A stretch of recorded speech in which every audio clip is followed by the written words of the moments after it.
Do you feel a general sense of uncertainty and unclarity? You have 1,000 things in your mind, but also somehow nothing. And you feel like you're dabbling around in life. Well, then it's time to set some goals, to reset your compass and sharpen your direction in life. Goals are made to support you, not to suppress you. Goals are made to help you building momentum in life, to express yourself to the fullest. My name is Marco Sander, I'm a psychologist, and today I help you to set up a psychologically healthy goal that helps you to feel good about yourself, enjoying the journey, and being productive and motivated on the long run while working towards your goals. Therefore, I'm sharing with you the 6 pillars of an effective goal.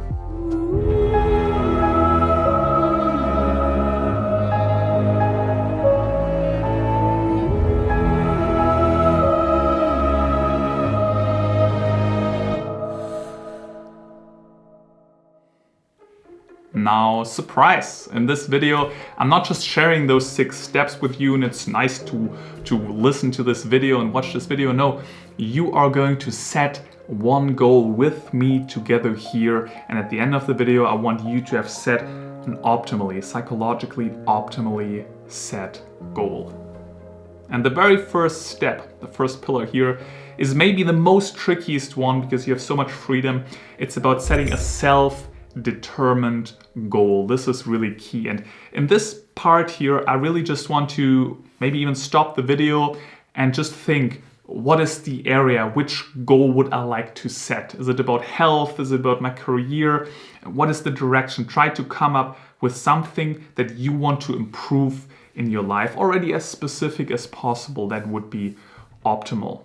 Now, a self-determined goal means that you actually want that it feels authentic. So if you want to study law because your parents expect you to, that's not self-determined. If you want to lose weight so you can get friends, that's not self-determined. Maybe you don't value health, but you value friends. So why would you go in this direction? It's not self-determined, really. It's like a causality that you assume, which ain't gonna happen. It's just like a means to an end, which is never really going to fulfill you. Even working towards that goal is not fulfilling you. And this is what we're looking for, right? Not achieving the goal, but generally already right now feeling good about yourself. And you have that. If it's a self-determined goal and you feel like, yeah, that's something I want to work on, you're actually more motivated and you're more likely to achieve that goal. Studies have shown that, so cut the bullshit. And it also doesn't mean that it's fun all the time. For example, if you really say, I want to be more healthy and fit, it's not fun all the time. It's not fun going to the gym and eating clean. Still, the goal can be self-determined, so not confuse that, right? And I also want to give you an example for my life. And I start here with the first point. I thought about, okay, 2021, I want to push my YouTube channel a bit more. Then I thought about, why do I want to do this? Is this self-determined? Then I thought, oh, actually, I want to push this YouTube channel so I can generate more coaching clients organically without paying for advertisement on Instagram or wherever. Okay, so it's a tool, Instagram, but it's the tool and it really helps me. It did in the past and I want to just leverage that more to get one-on-one coaching clients because I enjoy this the most. But I also enjoy YouTube videos, so yes, making more YouTube videos. Yeah, that's I think what I want to do. And I already got a little bit more specific here in the beginning. I thought I want to go more into documentaries. I did a documentary before that went well, it was fun, it went deeper into the topic, generated some one-on-one coaching clients. So yeah, I think it feels self-determined if I say I want to shoot some documentaries in 2021. All right, that goal is not perfect. I know, but it's gonna be optimized now within the next 5 steps. So really just come up here with a broad area.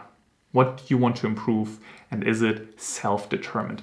Stop the video here, write this down. Please not continue watching without working something out here. Positive versus negative motivation. Now, if you're running away from something, if you want to avoid something, I don't want to be overweight anymore. Then you're probably negatively motivated. And the problem with that is that, yes, you're motivated. The pain of not wanting something anymore gives you motivation, and you work towards your healthy and fit body. I just love to use this physical example because it's so clear. At some point, you will look good. So the pain is gone, the motivation as well. You will slack off again. You get those average results. So you really want to focus towards something positive that you want. So maybe there is still negative motivation within you, and that's normal, that's authentic. I don't want to be overweight anymore, okay. But what do I want? I want to be healthy and fit. I want to feel good in my body. This is a positive thing you want to achieve. So always phrase your goal in a positive sense. What do you want? Not what you don't want, what you want. And focus on that. Now again, try to look at your goal that you have so far at this point. Maybe you don't need to adjust anything because it's already positive. Maybe it's negatively phrased. Then turn it into something positive and ask yourself, not what I don't want, but what you want. It gives you more motivation on the long run. Now, the example that I just talked about for myself, I want to shoot some documentaries in 2021. Yeah, that's positive motivation. I don't feel like I'm running away from something. I'm financially stable. I feel good. I really just want to express myself. I love shooting those documentaries. All right, nothing that needs to be adjusted. Perfect. Next step, input versus output goals. Now here's the difference. If your goal is currently about a result that you want to have, such as I want to read one book every week, this is focused on an output, something that you get. Maybe you don't even have fully control over it. An input goal is something that you always have full control over, such as every day for half an hour, I read a book. Why do you not have fully control with this output goal? I mean, reading a book every week, I could do this. Well, sometimes you just pick a book that is like really tricky and difficult, such as this one. You can't read it within a week. I mean, you could by just really being fast, but you're not really getting so much out of it. So you want to take your time with that. You might be disencouraged after this week and say, oh, I didn't finish it, even though I put so much effort in it. And sometimes you have a very easy and short book, and you're done after a day, and then you're like, well, now I can still relax because I only want to read a book a week. So you're kind of also not motivated again. So I want you really to focus on the input. What do you give in there? Now, for me, as I said before, I do this YouTube thing because I enjoy it, yes, but at the end, I want to generate one-on-one coaching clients. Okay, so my goal could be every month I want to generate 10 more coaching clients. That's though an output, and I don't have always fully control over it. Though I can focus on an input, such as saying, hey, I'm producing documentaries in 2021, and this is my input to then generate some coaching clients. But I have full control over this. Now, I could even make this more extreme and say every day for half an hour, I work on a documentary of mine. But thinking about it, I shot a documentary before, so I know how much work it is.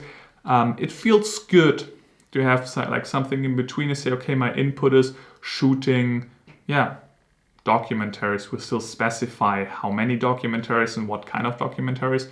But focusing on shooting documentaries, I think that's for me input enough. I know that I can do this. I did this before. It feels good, okay? But it's not really focused on the final output of generating 2 or 3 coaching clients every week.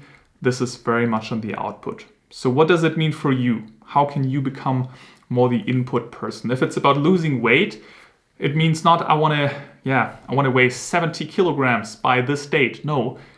I want to exercise 4 times a week for 1 hour and do cardio. That's the input. And I want to eat healthy. And what does that mean for me? How many calories? And that's the input. And then automatically it will lead to the output. If you just focus on the output, you're always having this discrepancy between where you are and where you want to be, and you're not there yet. And sometimes you're not even clear about what to do. I just want to eat less. I just want to get somehow to 70 kilograms. But be clear about the input. What are you doing? So phrase your goal also in the way of what are you putting in? What are you doing for it? Not I want to be more mindful, but I want to meditate every morning after I wake up for 20 minutes. That's an input goal, right? So try to rephrase that right now. Now, look at your goal right now. I hope you wrote this down at this point. You have a self-determined goal, which is positively motivated, and you're focusing on an input. Now, an important step, the fourth pillar here, is to make sure that it's challenging and specific. It needs to be very measurable. Now, at this point, I talked about I want to shoot documentaries. I want to be specific here. I want to shoot 5 documentaries in 2021 and upload them on YouTube. And I actually already wrote down the 5 topics of what kind of documentaries I want to shoot. That's my very specific goal. I know also five documentaries within a year is a challenging goal. I know I can do this, right? So I don't feel overwhelmed, but it's also not too easy. It's really something I got to work on. So that's for me a challenging and specific goal. What is it for you? Again, if you talk about being physical and healthy and fit, 4 times a week for 1 hour, that's specific. You can even be more specific and say Monday, Wednesday, Friday and Saturday after waking up, I go for a run for 1 hour, or I exercise for 1 hour. I go for a run for half an hour and then I do weightlifting or whatever it is. But be specific and challenging in a sense that you realize I gotta stretch, but it's not overwhelming, but I really gotta stretch to actually achieve that. Adjust that goal here. Again, take your time, don't rush it. Being specific sometimes takes a little bit of time of asking yourself, what does it tangibly mean for me? And the more specific you are, the more measurable it is. And the more clear you are at the end of the day, whether you did it or not. Did you do it or not? And if you have a non-specific goal, there's a lot of wiggle room. It's easy then in critical moments when you feel lazy, it's easy to say, I do it tomorrow because I didn't set the boundaries so clear. I could still do it tomorrow, that's still fine. But if you say Monday after waking up, going for a run for half an hour, there's no discussion in your brain of like, I can do this tomorrow, tonight. No, it's very, very clear. So be challenging and specific. The active now. What do I mean with that?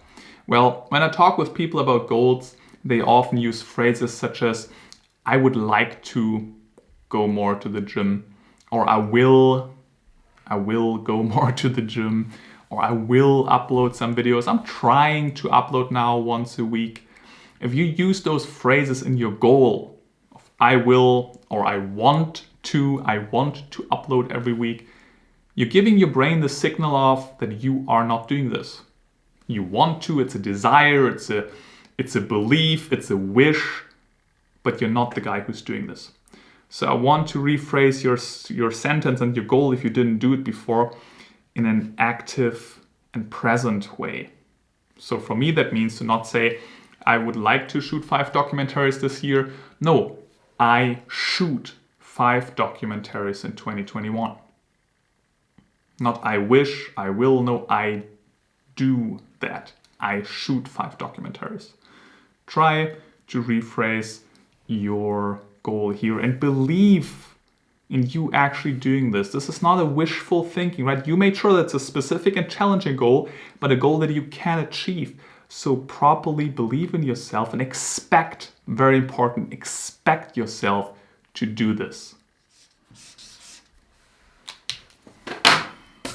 And lastly, write your goal down. Now I said this before, but there's a high chance that you still didn't do this. It's very important that you're very clear about this and actually write this down. Again, studies have shown that people who write down their goals are much more likely that they actually execute on that.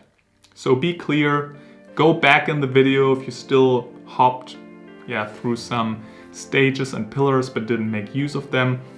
Make sure and double check that the goal that you set right here really entails all those 6 steps I talk about right here, and really write this goal down. Even write this goal down in the comments. I will read the comments. If there's still something that needs to be adjusted, I will help you with that, but really make sure that you write down your goal. Also, if you're still wondering, oh, is this really the one thing? Is this a self-determined goal? Is that what I really want to do? Just work towards it, just experience it. Goals change anyway on the way, that's totally normal. Maybe you also have a YouTube channel and you work towards it, shoot a couple of videos and suddenly you realize, oh, but those type of videos go really well, I didn't know this before. I need to adjust my goals and really go just in this direction right now because this helps me the most. That's normal, life is a journey, things change.